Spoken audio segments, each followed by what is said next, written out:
La ilaha illallah.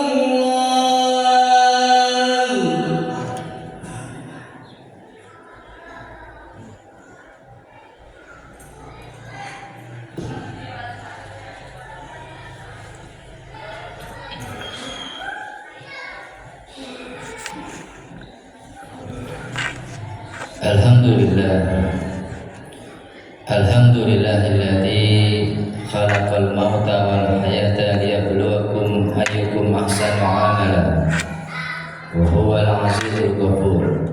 Asyhadu an la ilaha illallah wa asyhadu anna Muhammadan abduhu wa rasuluh. Allahumma shalli wa sallim wa barik ala sayyidina wa habibina wa syafi'ina wa maulana Muhammadin wa ala alihi wa ashabihi wa man tabi'ahum bi ihsan ila yaumiddin, amma ba'du. Ayyuhal hadirun, usikum wa nafsi bi taqwallah faqad fazal muttaqun. Hadirin sidang salat Jumat yang dirahmati Allah Subhanahu wa taala. Qala Allah taala fil Qur'anil Karim, A'udzu billahi minasyaitonir rajim. Bismillahirrahmanirrahim. Ya ayyuhalladzina amanu taqullaha haqqa tuqatih wa la tamutunna illa wa antum muslimun. Hadirin sidang salat Jumat yang dirahmati Allah Subhanahu wa taala. Marilah kita senantiasa meningkatkan ketakwaan kita kepada Allah Subhanahu wa taala. Takwa dalam arti yang sebenar-benarnya takwa, dengan mengerjakan segala perintah-perintah Allah dan meninggalkan segala larangan-larangan Allah Subhanahu wa taala. Hadirin sidang salat Jumat yang dirahmati Allah Subhanahu wa taala. Beberapa minggu yang lalu kita berjumpa dengan hari raya Idul Adha. Idul Adha itu artinya adalah sesembelihan hewan kurban di hari raya Idul Adha. Hukum berkurban dalam Islam itu adalah sunnah muakkad, sunnah yang sangat dianjurkan, sunnah yang sangat dikuatkan. Dan Rasulullah Shallallahu Alaihi Wasallam sejak syariat kurban disyariatkan, Rasulullah Shallallahu Alaihi Wasallam senantiasa berkurban setiap tahunnya. Allah perintahkan kita untuk berkurban di dalam Al-Quran. A'udzubillahi minasyaitonirrajim. Bismillahirrahmanirrahim. Fasholli li rabbika wanhar. Maka kata Allah Azza wa Jalla, dirikanlah salat dan berkurbanlah. Hadirin sidang salat Jumat dirahmati Allah Subhanahu wa taala.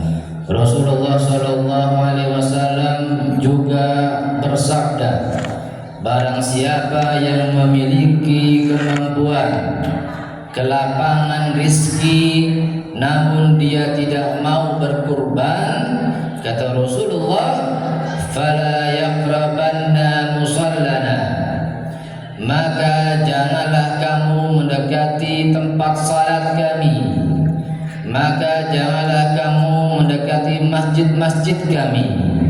Ini menunjukkan kemarahan dan kemurkaan Rasulullah Sallallahu Alaihi Wasallam kepada orang-orang yang mampu berkurban tapi dia tidak mau berkurban.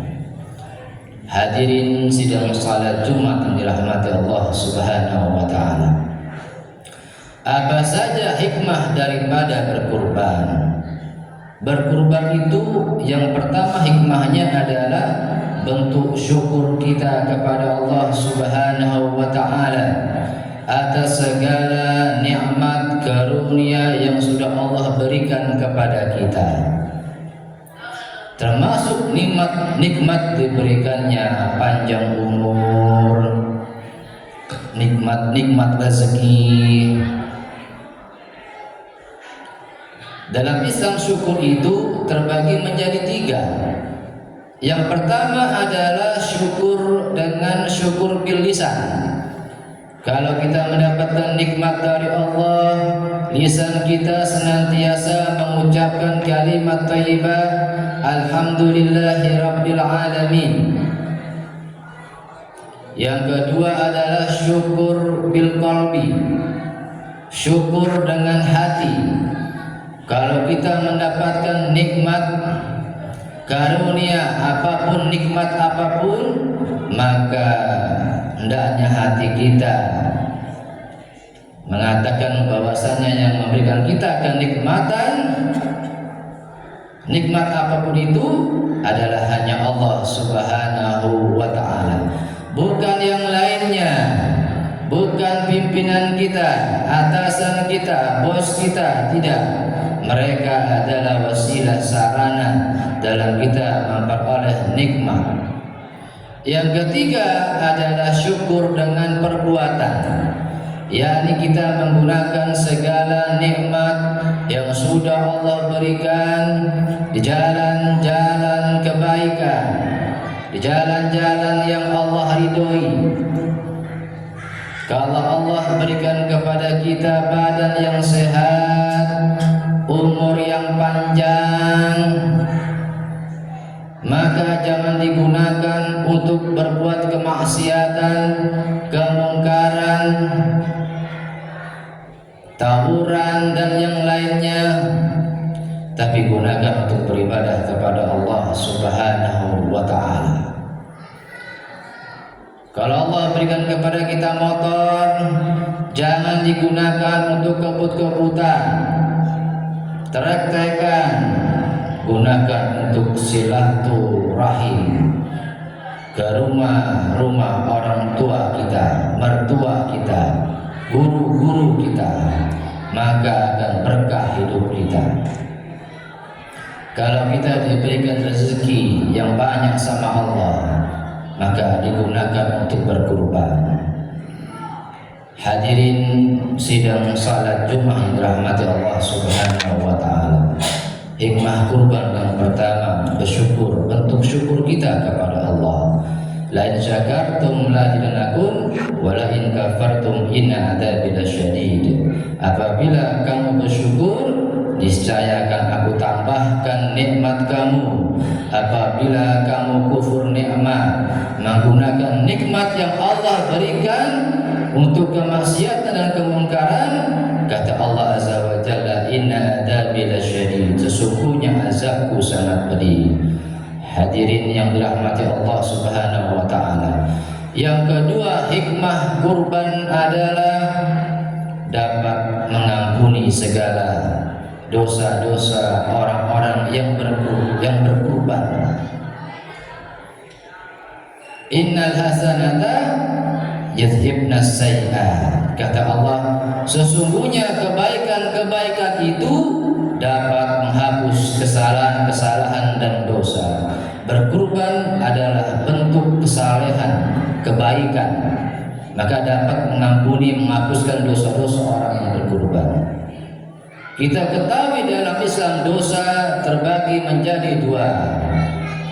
Ada yang pertama yang namanya al-kabair, dosa-dosa besar yang jika kita kerjakan mendatangkan laknat Allah, murka Allah, kemarahan Allah Subhanahu wa ta'ala.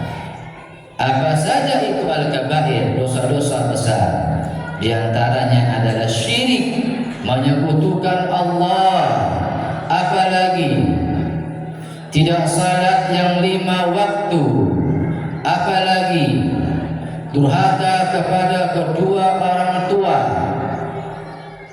apalagi membunuh orang, apalagi berzina, apalagi riddah, murtad, keluar dari agama Islam, masuk ke dalam agama di luar Islam. Hadirin yang dirahmati Allah Subhanahu wa ta'ala. Yang kedua, dosa-dosa kecil.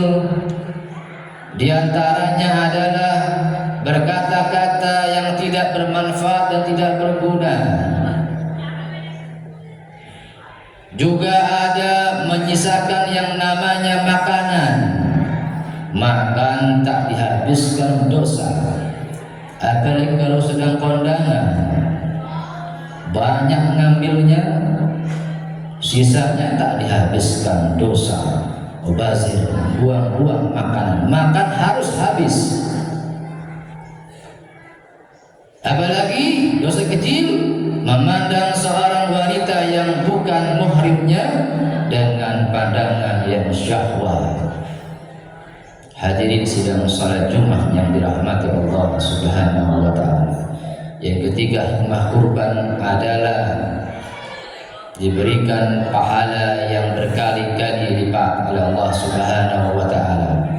Allah Azza wa Jalla berfirman, perumpamaan orang-orang yang menginfakkan hartanya di jalan Allah bagaikan satu batang yang menumbuhkan 7 tangkai. Masing-masing tangkai ada 100 biji. Allah melipat gandakan bagi siapa yang Allah kehendaki. Orang-orang yang berkurban, hartanya dikeluarkan untuk berkurban, maka Allah ganti hartanya dengan berkali-kali lipat. Tahun depan dia akan bisa berkurban lagi. Hadirin sidang salat Jumat dirahmati Allah Subhanahu wa taala.